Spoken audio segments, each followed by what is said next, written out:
처음 나오신 분, 손 들어 봐주세요. 처음 오신 분. 지금 500에서 600명 정도 되는 것 같습니다. 600명 정도. 우리 춘천 현지사에서 법회할 때에는 약 1000명 정도 됩니다. 앞으로 크게 증가할 추세인데 장소가 협소해가지고 걱정입니다. 지금 대전 불사가 진행되고 있습니다. 대전은 5층으로 아주 견고하게 짓습니다. 거기는 3000명, 5000명 정도 수용하려고 합니다. 한 달에 2번의 법회마다 1000명 이상씩 38선 이북에 있는 우리 춘천 현지사로 현재 1000여 명이 오는데 앞으로 2000명 이상 올 것 같습니다. 오늘 처음 오신 분도 계시고 또 관세음보살 91기도 회양날이기도 합니다. 여러분 알아듣기 쉽게 말씀을 드리겠지만 오늘 법문은 대단히 중요한 법문이 될 것입니다. 전번에 어느 조계종에 몸담고 있는 큰 스님이 나를 찾아왔습니다. 그 큰 스님은 내가 조계종단에서 평가하는 5손가락 안에 드는 큰 스님입니다. 학문도 대단하고 수행도 많이 해서 덕이 갖추어져 있고 참선도 많이 했고 이름 있는 율사입니다. 그 스님이 나한테 찾아와가지고 몇 가지 질문을 했습니다. 그 질문을 중심으로 해서 내가 그 스님한테 법문한 내용을 여러분한테 쉽게 말씀을 드리겠습니다. 내가 쓴 21세기 붓다의 메시지본에 강조하고 자세하게 이야기를 했지만 지금 어느 나라 불교이든 세계 불교는 특히 한국 불교는 대단히 안타깝게도 부처님 가신 지 3000년이 되는데 큰 핵이 빠져버렸습니다. 여러분 그걸 알아야 됩니다. 내가 지금 100회 가까이 법문을 하고 우리 현지사에서 나온 책이 10권, 20권 됩니다. 이것을 많이 정독을 하신 분들은 아실 거예요. 지금 큰 스님께서 무슨 말씀을 하시겠구나 하는 것을 아십니다. 너무도 중대한 말이기 때문에 다시 해드립니다. 지금의 불교는 대단히 중대한 핵이 빠져버렸습니다. 핵이 빠졌어요. 그걸 알아야 돼요. 여러분 3, 4년 동안 스님의 법문을 많이 들었으니까 아마 대답하실 분이 있을 것입니다. 2가지 부분에 있어서 큰 핵이 빠졌습니다. 첫째, 부처님에 대한 부분이 빠졌습니다. 여러분 3000년 이후로 오다가 이 핵이 빠져버렸어요. 그래서 오늘날 불교는 반조각 불교입니다. 사실입니다. 내가 그 스님한테 말한 거예요. 반조각 불교가 되어버렸어. 우리 현지국 현지사는 망가진 불법을 재정비하고 있습니다. 스님 말씀 이해하시겠습니까? 둘째, 지금 불교는 윤회에 대한 믿음이 없습니다. 스님이 이 법자에서 솔직하게 신랄하게 지적합니다. 윤회에 대한 믿음이 없습니다. 더 깊이 말하면 인간 영혼의 실체에 대한 부분이 빠져버렸습니다. 지금 불교가 인간 영혼의 실체에 대한 그 부분이 빠져버렸습니다. 대단히 큰 문제입니다. 그래서 반조각 불교가 되었습니다. 반조각 불교 가지고는 중생을 건질 수가 없습니다. 반조각 불교 가지고는 스님들이 윤회를 벗어나기 어렵습니다. 그 스님이 곧 나한테 질문을 했습니다. 한국 불교의 전망은 어떻게 보십니까 하는 것을 물었습니다. 나는 슬프게도 당신한테 대답을 하겠지만 나는 부정적으로 본다. 이 2가지 중요한 핵이 빠져버렸기 때문에 반조각 불교 가지고는 교역자 스님들도 생사윤회에서 해탈하기도 어렵고 그들을 따르는 신도분들도 사막도에서 벗어나기 어려울 것이다. 더구나 앞으로는 화두타파 하시는 분들도 거의 없을 것이다. 그래도 화두타파 정도라도 해야 큰 스님이라고 하는데 그런 큰 스님이 하나 둘씩 나와야 종단을 이끌고 교단을 이끌 수 있는 것인데 그런 거룩한 스님이 없다고 하면 나오지 않는다고 하면 한국 불교뿐만 아니라 이 세계 불교의 전망 미래은 없다. 앞으로는 화두타파 하시는 분들 거의 나오기 어려울 것이다. 첫 번째, 지금 부처님에 대한 중대한 부분에 핵이 빠졌습니다. 이 말이 무슨 말이냐? 여러분은 스님이 말씀하시는 것을 이해할 것입니다. 어느 나라 불교든 부처님에 대해서 몰라요. 부처님이 계시는지 안 계시는지 모릅니다. 이건 사실입니다. 그러므로 부처님에 대한 믿음이 없습니다. 부처님에 대한 믿음이 없으면 불교는 아닙니다. 이미 그것은 불교가 아닙니다. 2600년 전에 우리 석가모니 부처님께서 열반하셨다고 하거든요. 열반하셨어. 어디로 가셨나? 그 부처님이 어디로 가셨느냐 그거요. 전혀 모릅니다. 그 스님도 모릅니다. 몰라서 내가 쉽게 법문해 준 거예요. 모르지 않느냐 그거요. 지금 4.8절 4월 초파일에 여러 불교 교단이나 종단에서 부처님은 해요. 그것은 2600년, 3000년 전에 인도 땅, 남성부주 이치부천에 오신 석가모니 부처님에 대한 거예요. 그분에 대한 거룩함, 그걸 이야기는 해. 그렇지만 그 부처님이 열반해서 어디로 가신 줄을 몰라. 그래서 모든 나라의 불상을 보더라도 머리가 안 깎여 있어. 머리 하나만 보더라도 히말라야 산중에서 수행할 때 그 모습이요. 이것은 화신이라고 합니다. 응화신 혹은 화신. 화신 부처님밖에 몰라. 그런데 우리 현지사에 와보면 부처님 머리가 싹 깎였잖아요. 머리가 깎인 부처님은 세계에서 우리 현지사뿐입니다. 부처님이 된다 하는 마른 불발을 증한다고 그래요.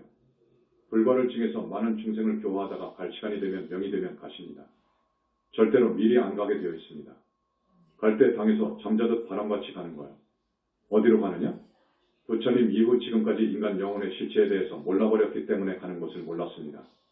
여러분들은 내 책에서 영혼체 이야기를 많이 봤을 거예요. 그것을 모르기 때문에 공으로 회귀했다. 본처로 환지했다라고 말해요. 몰라. 공으로 돌아가 버렸다. 정멸로 돌아가 버렸다. 이렇게 말할 뿐 그 이상 모릅니다. 그러면 공, 정멸로 돌아가 버렸다고 해버리면 이제 완전히 이이 없어져 버려. 의식, 심의식이 없어져 버린 공으로 개합해버리면 그 부처님은 이제 완전히 공이 되어버렸어. 공이 되어버렸다면 다음에 다시 중생을 건지기 위해서 부처님도 사바세계 이 지구촌에 오시는데 오실 수가 없는 거예요. 공으로 되어 주체가 없어져 버렸는데 어떻게 옵니까? 모르시지. 그러나 가끔 온단 말이에요. 오시는 것을 보면 아까 그 대답은 틀렸다고 봐야지. 그 말은 아닌 거예요. 그러니까 공으로 회귀했다. 한지본처했다. 정멸로 들어가 버렸다. 이 대답은 맞지 않는 거예요.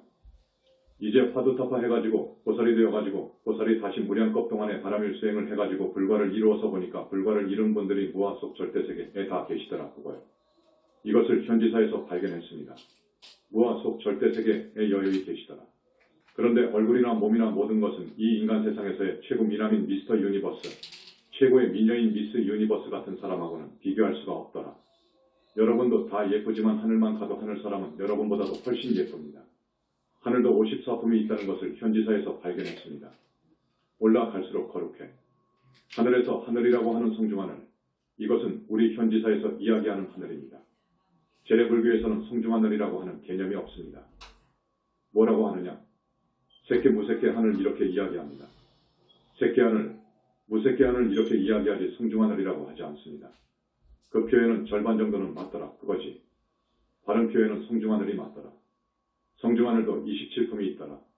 거기를 벗어나면 윤회를 벗어나는, 해탈신을 얻는, 생사전생 윤회전생 뭘 마음대로 할 수 있는 아라한이 되더라. 윤회를 벗어나버린 아라한 하늘이 있더라. 아라한 하늘에서도 더 공부를 많이 하고 공덕을 더 많이 쌓고 하면 그 위에 하늘이 있다. 그 하늘에서도 더 들어가면 소방정토 극락세계가 있더라. 우리 부처님은 소방정토 극락세계에서도 더 높은 하늘, 약사궁이라고 합니다. 약사부처님이 계시는 정토 정유리세계 정토도 27품이 있더라. 그것을 넘어가니까 무아 속 절대세계라고 하는 부처님 세계가 있더라. 그 올라갈수록 얼굴도 장엄하고 예쁘고 더 청정하고 더 밝고 더 맑고 언설로 표현할 수 없을 정도입니다. 이것을 32산 80종호라고 그래. 32산 80종호를 갖춘 부처님들이 무아 속 절대세계에 모두 다 계시더라. 우리 석가모니 부처님께서는 나유타하고 아승직업 전에 법화경을 보면 상상할 수 없는 무량겁 전에 불과를 이루셨는데 무아 속 절대세계에 계시는 우리 부처님은 그 많은 세월이 흘렀음에도 얼굴 피부가 여기 남선부주로 보면 20대 그 생김새 눈 깊음으로 봐서 50대 후반 정도의 거룩하고 무게 있고 인격이 완전히 다듬어진 아주 젊은 젊음은 20대이고 모습으로 계시더라. 미래지가 다 하도록 항상 그렇게 계신다. 왜냐? 거기는 완전히 무량광 빛의 세계이기 때문에 이 몸뚱이는 무량광으로 이루어져 있습니다. 무량광 업종광이라고 하는 법화경이나 화엄경에서는 무량광을 달리 표현한다고 했지요. 나유타하고도 천억 가지의 빛깔, 천억 가지의 빛깔의 광명 이런 식으로 표현을 했는데 그 말이 업종광명이라 그 말이에요. 빛이 억인화돼 7색깔의 무지개 색도 아니고 5색깔이 아니요. 저기 탱화를 잘 그리는 화궁들이 있지요. 그들에게 부처님 후광은 몇 가지 색이냐라고 물으면 아마 5가지요 라고 대답할 거예요. 지금 5가지 색으로 나오지요. 이건 아니요. 5가지 색이 아니라 업종으로 되어 있다 그 말이요. 업종의 빛으로 되어 있단 말이에요. 그래서 업종광명이라 하는 거예요. 그런데 서로 다른 5가지 색깔이 100가지 종류나 된다 그래요. 무량광이라는 것이 그런 희유한 빛이요. 몸이 그런 희유한 빛으로 이루어져 있더라 그 말이요. 얼굴은 그렇게 잘생겼더라. 능력은 어떠하냐? 능력은 필설로 다 그릴 수가 없어. 그래서 나는 우주적인 능력을 부여하신다 이런 말을 하지요. 여러분, 자연의 힘, 자연의 위력이 얼마나 무섭습니까? 그런 자연을 포용한 우주의 힘을 지니고 계시더라 그거요. 부처님은 우주적인 힘을 지니고 계시더라 그거요. 내가 우주적이라는 말을 많이 쓰는데 지금까지 우주적인 부처님의 소식이 쏙 빠져버렸어. 스님들조차도 부처님이 계시는지 안 계시는지도 몰라. 나를 찾아온 그 큰 스님한테 내가 물어보니까 대답을 못해. 내가 그걸 다 아는데 뭐. 대답 못해. 그러면서 자비와 지혜와 복덕이 완전히 갖추어져 있더라. 참 기막힐 일이지요. 이런 부처님의 존재를 지금까지 몰랐습니다. 경전에 특히 법화경이나 화엄경 외에 부처님의 경지를 많이 설명해 놓았지만 그걸 봐가지고는 모릅니다. 그래서 현지사에서는 많은 부분을 내 책에다가 이야기를 하고 그랬지요. 그러니까 부처님이 얼마만큼 거룩한지, 어떻게 해서 부처님이 되었는지 그 과정을 들어보면 눈물 없이는 들을 수가 없어. 너무너무도 고생을 하시고 갖고 수행을 했어. 중생을 위해서 내 몸을 던진 적이 한두 번이 아니요. 그러한 전생담, 본생경이라고 하지요. 본생경을 보면 많은 부처님이 부처님 될 때까지 어떨 때에는 사슴으로도 오고 말로도 오고 배로도 오고 한 그 기록을 해놓은 거예요. 그렇게 해서 부처님이 된 거예요. 그런데 그 부처님에 대한 믿음, 부처님에 대한 부분이 쏙 빠져버린 현재의 불교, 그래서 나는 망가진 불법이라고 합니다. 망가진 불법을 현지궁에서는 재정비한다. 재정비, 복원해야 되겠어. 그래야 이제 완전한 정법이 되고 완전한 불법이 되어요. 이 두 부분, 이 핵이 빠져버렸기 때문에 불자들은 수행하는 수행승들을 포함해서 율계율이 없어. 참 불행한 일이지요. 적당하게 살아. 이 부분에 대해서는 내가 부연 설명을 하지 않겠습니다. 여러분이 나보다 더 잘 알 거예요. 수행승에게 율이 없어. 수행승에게는 율이 생명이요. 율 중에서도 음계가 생명이요. 그 다음에 살생계가 생명이요. 쭉 몇 배까지 나가지요. 우리 108참여는 항상 그걸 가지고 참여하십시오. 율이 없으면 수행승은 이미 수행승이 아닙니다. 그래서 바라이라고 하는 거예요. 바라이라는 것은 목을 벤다 단도한다 그거예요. 사람 목을 베어버리면 죽어버리지. 수행승들은 음계를 파하면 그건 이미 수행승이 아니다. 그러면서 지엄하신 우리 부처님께서는 견성을 했다 하더라도 화두타파를 했다 하더라도 더 나아가서 아라한이 되었다 하더라도 율을 한 번이라도 파하면 지옥행이다. 라고 말씀하십니다. 이렇게 무서운 거요. 그러니까 이정법에서는 진정한 불교에서는 율을 대단히 숭상합니다. 우리 수행승들에게는 이 율이 생명입니다. 우리 현지사 보세요. 춘천을 가보면 얼마나 청정합니까? 스님들이 우유 요구르트 꿀 안 먹습니다. 안 먹어. 그렇게 수행하는 곳은 아마 지구촌 어디를 가봐도 드물 거예요. 그 다음 두 가지 큰 핵에 대해서는 스님이 가끔 이야기를 하기로 하고 지금 우리 현지사에서 많은 것을 발견해서 부처님 이후로 처음 세상에 내놨습니다. 여러분들에게 쉬운 말로 이해하기 쉽게 말씀해 드리겠습니다. 역사 이후 지금까지 지식인들을 포함해서 많은 사람들이 귀신이 있다 없다를 논쟁합니다. 그렇지요. 어떤 사람한테 들으면 귀신이 있다고 하고 또 어떤 사람한테 들으면 없다고 하는 등 논쟁을 합니다. 확실히 대답한 분이 없습니다. 지금까지 확신을 가지고 확실히 사자후한 분이 없었다 그거요. 자, 그런데 우리 현지사에서는 귀신이 있다고 합니다. 귀신이 있다. 귀신이라는 것이 무엇이냐? 우리가 명이다에서 이 몸뚱이를 벗고 나갈 때 죽을 때 완전히 끝나버리는 것이 아니고 서양 사람, 기독교인 등 누구나 죽으면 이 몸속에서 한평생 사는 놈이 나와요. 한평생 주인이 되어가지고 사는 놈이 있어. 그것이 빠져버리면 송장이 되어버리는데 눈이 달렸어도 못 봐. 어디 봅니까? 귀가 달렸어도 못 들어. 문제는 이 몸속에서 한평생 주인이 되어서 사는 생명체, 이게 나와버리면 이 몸뚱이는 불에 넣어도 물속에 넣어도 몰라. 이 나오는 놈, 이놈이 우리 생명체이래요. 이것을 영혼체라고 그래. 나는 줄여서 영체라고 처음 말했습니다. 영혼체가 있어. 그것을 발견했어. 이 영혼체를 이해하기 곳은 밀교나 힌두교에서 조금 알 뿐 그 외에 어느 불교에도 없어. 그런데 이 영혼체가 참 미묘해. 네 가지로 겹쳐져 있어. 영혼체의 몸뚱이가 4개요. 이걸 발견했어. 이것까지 발견했어. 힌두교나 밀교에서는 3개로 나와 있을 겁니다. 아닙니다. 4개로 되어 있습니다. 그런데 사람이 비명에 죽는 경우가 있습니다. 객사 죽음, 자살, 타살, 어떤 사고사, 아주 무서운 병을 앓다가 죽는 경우 등은 명부로 못 들어간다는 것을 여러분 잘 아시죠? 우리 현지사 신도분들은 아주 박사이시지. 명부로 못 들어간 영가, 이걸 귀신이라고 합니다. 또 유령이라는 말이 있어. 유령은 뭐냐? 지금 세상 사람들은 이것도 몰라. 종교인들도 몰라. 가령 20대, 30대의 사고사를 당해서 죽었는데 우리 현지사에 와서 천도제를 한다고 하면 명부로 넣어주잖아요. 사고사를 당하면 명부를 못 들어가는데 현지사에서는 그 영가를 명부에 넣어 줘버린단 말이에요. 저승으로 보낸단 말이에요. 명부에 넣어 줘버릴 경우 4번 영체는 못 들어갑니다. 아까 영체가 4개로 사격으로 되어 있다고 했지요. 밖에서 볼 때 바깥에서부터 4번, 그 다음 3번, 2번, 한 번 영체 순으로 이해하면 돼요. 그런 이 4번 영체 요놈은 명부로 못 들어간다 그거요. 이 4번 영체는 무슨 역할을 하느냐? 여러분의 몸뚱이하고 1, 2, 3번 영체는 항상 붙어 다닙니다. 항상 뭉쳐 있다고.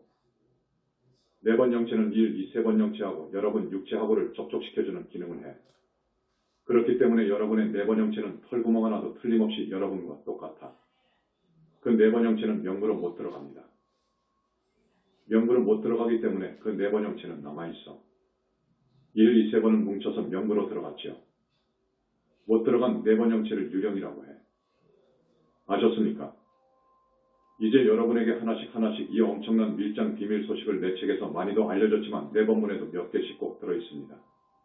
그것이 유령입니다. 그 유령은 이미 생명체가 아니요. 그렇지만 습으로 습의 기운으로 자기가 평소에 잘 다녔던 길, 자기를 화장해서 묻었던 묘, 자기가 평소에 아주 절친했던 친구, 자기가 살던 집 등 이런 데를 다닙니다. 그 유령이 그런 데를 다닌단 말이에요. 지금 막 죽은 유령은 천도제를 해줘버렸는데 4번 영체만 남는다고 했잖아요. 이 4번 영체인 유령은 생명체는 아니지만 습의 힘으로 그런 데를 다녀요. 다니다가 이렇게도 될 수 있어. 유령이 부모나 자기 부인 앞에 확 나타날 수도 있어. 그러면 직업을 할 것 아닙니까? 유령은 그냥 놔두어도 1년 안팎으로 없어지지만 분해되지만 우리 현지사에서는 그것을 알고분해 해줘버립니다. 그것은 이미 생명체가 아니니까. 아셨죠? 그 다음 흉가가 있죠. 저 집은 흉가요. 사람이 가면 죽어나오니 그곳에 이사를 못 가. 흉가라고 해서 버려진 상태로 있어. 이 흉가는 무엇이냐? 이것은 귀신 영가들이 끼리끼리 유유상종 모여서 있는 곳입니다. 그래서 그곳을 자기 본부로 알고 자기 집으로 하라. 그렇기 때문에 자기 집을 뺏으려고 이사 들어오면 큰일 나는 거예요. 그것을 흉가라고 해. 그 흉가는 악한 사악한 귀신들이 사는 집이라고 이해하면 됩니다. 그 다음, 지금 세상에서는 지옥이 있다 없다. 극락이 있다 없다고 하지요. 우리 현지사에서는 확실하게 밝히고 있습니다. 극락, 지옥이 있다 이렇게 밝히고 있습니다. 여러분, 극락, 지옥이 있습니다. 우리 현지사 신도분들은 많은 법문을 들었기 때문에 이것을 강조할 필요가 없지요. 이 부분에 대해서는 그냥 넘어가고 싶은데 오늘 처음 오신 분들이 있어서 말씀을 드립니다. 지옥은 확실히 있습니다. 이 몸뚱이에서 빠져나간 123번 형체가 뭉쳐서 지옥을 가요. 그런데 그 형벌은 너무너무도 무섭기 때문에 불과를 칭한 분도 그것을 보려고 하지 않습니다. 그걸 보면 심장이 벌렁벌렁하니까. 너무너무도 무서운 벌을 받기 때문에 오금을 완전히 펼 수 없을 정도로 강하게 와. 그런데 지금 세상 사람들은 모릅니다. 지옥이 있는지 없는지 모른단 말이에요. 지옥은 확실히 있다는 사실, 세상 사람들은 거의 절대 다수가 지옥을 간다는 사실입니다. 아까도 이야기했지만 정법이 망가져 버렸기 때문에 법문 아닌 법문을 하기 때문에 그렇습니다. 진리와 어긋난, 진리와 간격이 벌어진 것을 가지고 법이다고 진리다고 설하게 되면 큰 과보를 받습니다. 법 아닌 말을 하게 되면 과보를 받는다고. 그래서 양식이 있는 큰 스님들은 법문을 안 하려고 합니다. 나는 법문할 자격이 없다 그거요. 견성해가지고는 그 법문 자격이 없습니다. 아라한이 되었다고 해서 그 법문 자격이 없다고. 보살이 되어도 완벽한 법문을 못한다고. 그렇기 때문에 스스로 사양합니다. 그래서 그걸 자랑으로 하라. 나는 일찍이 법문 한 번 한 적이 없노라.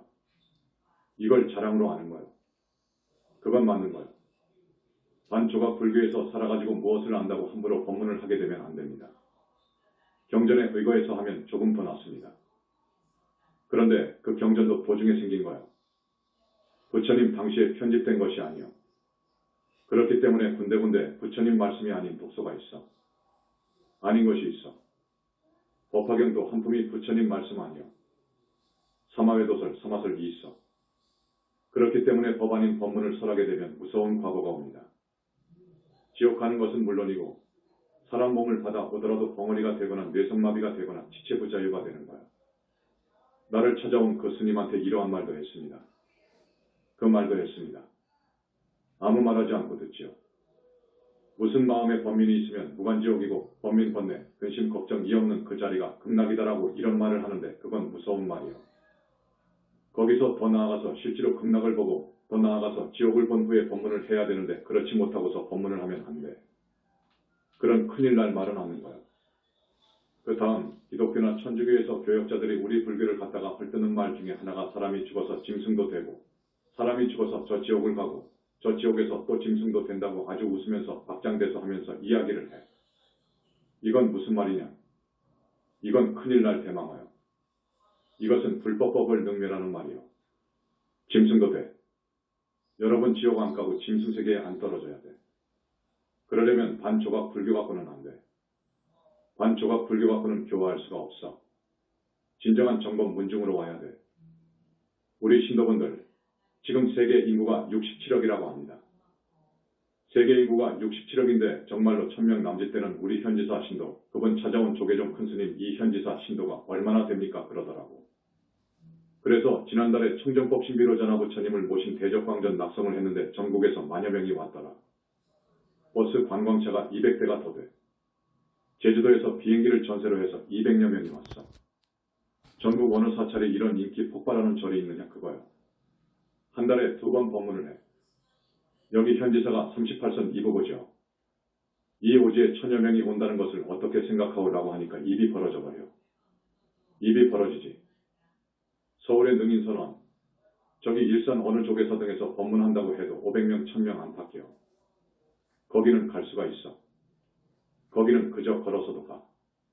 그런데 우리 현지사 법문 때 부산에서도 버스가 몇 차 오잖아요. 오려면 1시, 2시에 일어나야 돼. 이거 보통 일이 아니요. 6시간을 타야 돼. 법문 듣고 행사를 마치려면 2에서 3시간 걸리지 않습니까? 또 6시간을 내려가고 15시간은 허비해야 돼. 이거 보통 문제가 아니요. 그래도 윤회도 사실이다 하는 것을 강조했지요. 그리고 또 묻더구먼. 이 시대에 오신 큰 스님의 역할은 무엇입니까? 하고 묻더라고. 이 말 아시겠습니까? 이 시대에 오신 큰 스님 역할은 무엇입니까? 잘 물었다고 했어. 지금 큰 핵이 빠졌단 말도 했지요. 그래서 이 망가진 불법을 재정비하기 위해서 왔다 하는 것을 대전제로 했지요. 그 다음이 정법의 교단이 천년만년 내려가야 되겠다. 그래야 많은 중생을 건질 수 있어. 지금까지 불교로는 악도에서 건져주지도 못해. 참 대단히 죄송하지요. 죄송하지만 내가 법자니까 이런 말을 합니다. 우리 절에 많이 왔으면 좋겠습니다. 더 말하기가 그렇습니다. 지금 불교 갖고는 안 돼요. 지금 불교 갖고는 앞으로 성직자도 화두타파하기가 어려워. 화두타파도 어렵다고 했어. 화두타파에서 버림을 전하되 응계를 지켜야 되고 중계를 지키고 두타행으로 가야 나에 대한 착이 떨어진다. 그래야 아라한이다. 이제 비로소 거기가 아라한이요. 그런데 견성하는 사람도 참 드물 것이다. 거의 없을 것이다. 이 불교 갖고는 안 된다. 우리 사찰, 우리 현지사는 성지 중 성지라고 선언을 했습니다. 그건 맞습니다. 왜냐? 왜 성지 중 성지라고 하느냐? 지금 성지라고 하는 개념, 저기 천축 인도 땅에 가서 혹은 태국 같은 데 가서 부처님의 사리를 가져와 가지고 그걸 갖다가 봉안을 하면 성지라고 해버려. 또 과거도 그랬고 자장율사라든지 이런 분들이 중국에 가서 부처님 진신사리라 해서 받아와 가지고 그것도 분명치 않습니다. 어떻게 해서 받아왔는지 지금 모릅니다. 기도해서 범승한테 받았다고 하는데 그건 조금 그렇고 아무튼 가져다가 5군데 봉안, 지금 정멸보궁이라고 하는 곳 있잖아요. 거기다가 봉안하는 거야. 그래서 거기를 성지라고 하는 거야. 그런데 그게 성지이겠습니까? 내가 지금 말하는 곳이 성지이겠습니까? 지금 내가 말합니다. 자, 부처님이 항상 상주하셔. 부처님도 옛날 2600년 전 부처님 그 몸뚱이가 아니요. 무아 속 절대세계에 계시는 그 원만보신, 그걸 불신이라고도 하고 나는 원만보신이라고도 하고 보신이라고도 합니다. 이 보신이 직접 상주하신단 말이에요. 부처님 화신 보신 법신 그러는데 그 보신이라고 하면 중심입니다. 보신이 중심 옳시다. 보신이 있어야 중생을 교화할 수 있습니다. 보신은 어떻게 생겼느냐? 눈도 있고 코도 있고 귀도 있고 입도 있고 다 달렸어. 몸뚱이도 똑같아. 그렇기 때문에 나한테 입으로 말하는 거야. 이목구비가 없는 저 법신은, 생각도 없는 저 법신은 중생을 교화할 수가 없어. 교화할 수 있는 부처님은 보신불이라야 돼. 보신불이라야 되는 거야. 그런데 이 보신불이 여러분에게는 죽어도 안 보여. 이것은 불과를 증해야 무량광이라고 하는 희유하고 불가사의한 이 빛을 볼 수 있어야 이제 부처를 보는 거야. 또 법문 듣는 그 코스도 있어. 그래야 그 법문을 듣고 하는데 그 제자를 붙다 되게끔 지도해 주는 거야. 말로 때리면서 경고하면서 외말을 막아주면서 끄는 거야. 이런 보신이 없으면 안 되는 거야. 진짜 부처님은 보신 부처님이요. 이건 무량광으로 이루어졌기 때문에 영원히 멸도할 수가 죽을 수가 없어. 그리고 대적정 삼매를 통과해야 붙다요. 그 대적정 삼매는 모든 삼매의 제일 궁극의 삼매이요. 그런 힘이 있기 때문에 어떠하냐? 부처님께서 어제 많이 참석해 주신 관음기도 제자들을 씻어주셨는데 어떻게 씻어주시느냐? 이 청정하고 깨끗한 업종에 그 광명으로 씻어주는 거야. 그 광명의 기능이 그래. 중생의 업장도 씻어주는 그런 기능을 한다. 그거요. 열반경에 확실히 그 말이 쓰여 있어. 지금 세상 사람들, 스님들도 그 말이 무슨 말인지 몰라. 그래서 그러한 빛을 쏘아주면 어떤 여인 신도분은 아주 무서운 영가 죽어도 안 떨어지는 영가가 붙어 있었는데 어제 그걸 떼어준 거야. 오늘 관세음 보살님 91기도 회양일인데 700에서 800여 명 기도에 입제했지요. 이 관세음 보살님이라고 하는 분은 어떤 분이냐 하면 지금 절에서 알고 있는 그런 정도의 보살님이 아니요. 절에서는 일생보처라고 합니다. 관음, 세지, 문수보현 등 이런 큰 보살님들을 일생보처 보살이라고 해. 그 말이 무슨 말이냐 하면 보살이 다시 사람 몸을 한번 받아와야 사람 몸을 받아야 그때 불과를 증한 분이다 해서 일생 한 생을 더 살아야 더 사람으로 와서 수행을 하고 좋은 공덕을 지어야 불과를 이룬다 하는 말입니다. 그걸 일생보처라고 해. 그런데 관음, 세지, 문수보현 등 이런 큰 보살님들을 일생보처 보살이라고 하는데 그건 아닙니다. 관음, 세지, 문수보현 등은 큰 부처님이요. 무량겁 전에 불과를 이루신 분이요. 그래서 관세음 보살님은 부처님 이름이 정법명왕 부처님이요.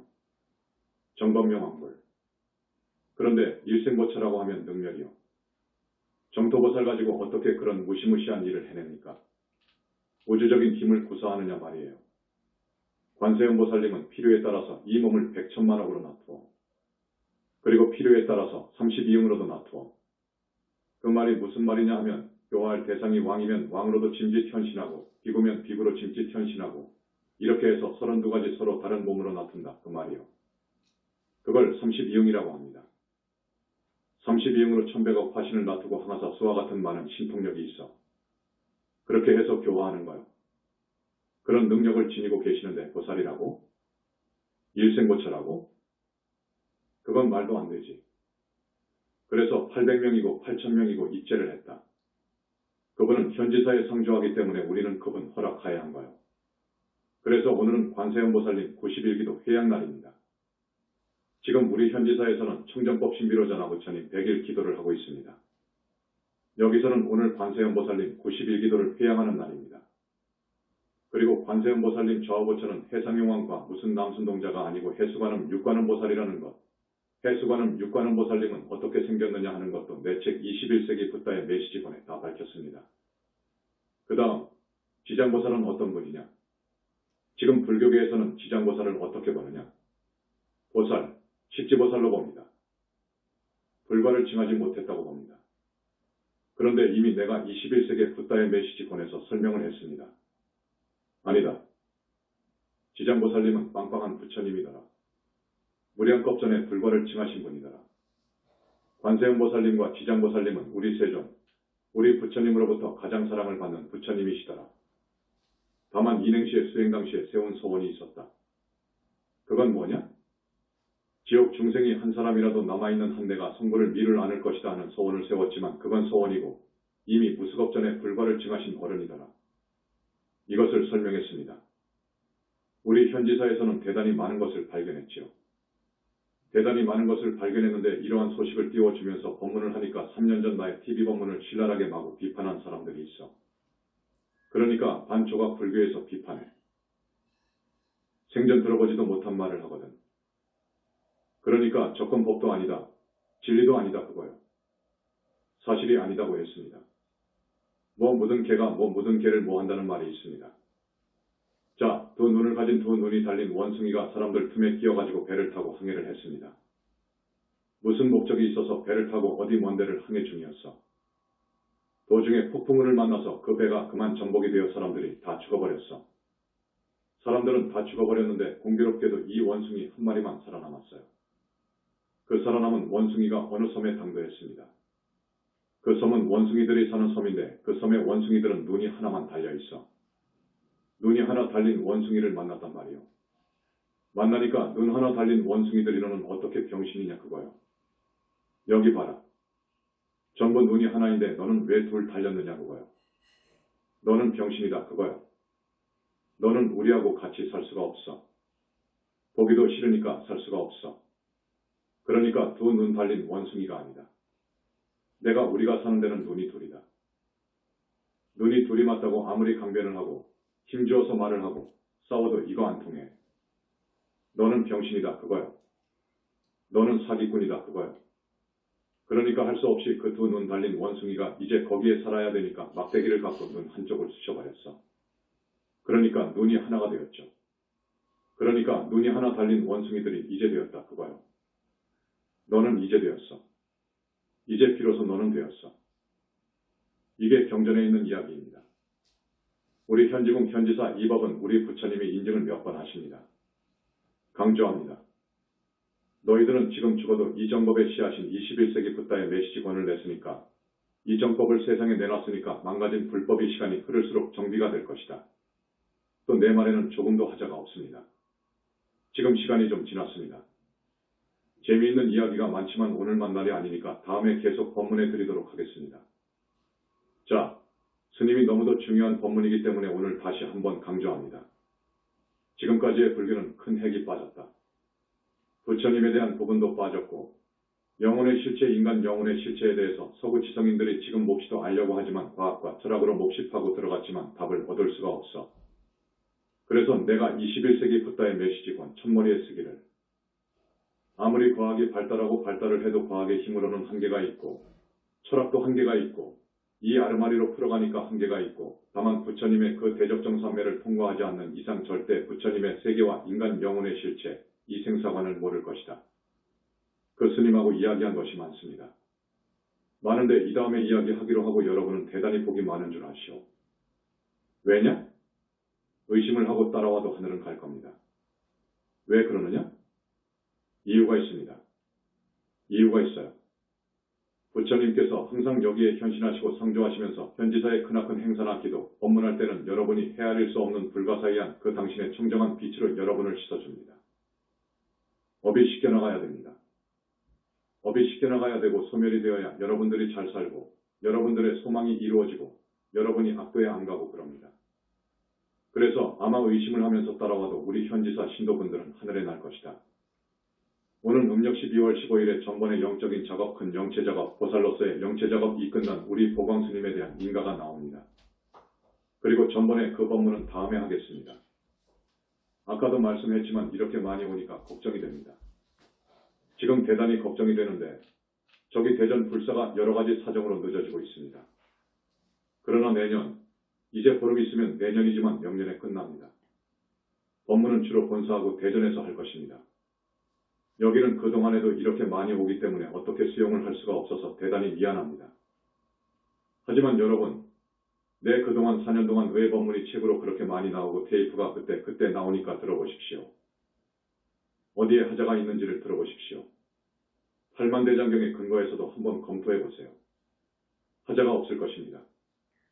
그러니까 이 정법을 듣고 우리 정법 가족이 되고 그래야 됩니다. 우리 스님들 간에 우리 현지사 신도분들은 극성이다라고 그럽니다. 그 말은 무슨 말이냐? 이미 차원이 저런 신도들하고 스님들하고 달라. 영적인, 영혼체의 아름답고 깨끗한 것도 다른 신도, 다른 절, 스님보다도 훨씬 위입니다, 여러분. 그러니까 여러분 친구, 이웃, 또 다른 종교를 믿는 그 불쌍한 사람들을 한 사람이라도 더 모시고 오시기를 부탁드립니다. 마지막으로 정근을 좀 하겠습니다. 나무 영산불멸 수상전 시아본사 구원실성 석가모니불 천상천하무여불 시방세계영무비 세간소유아징견 일체무유여불자 고아일심 김영정매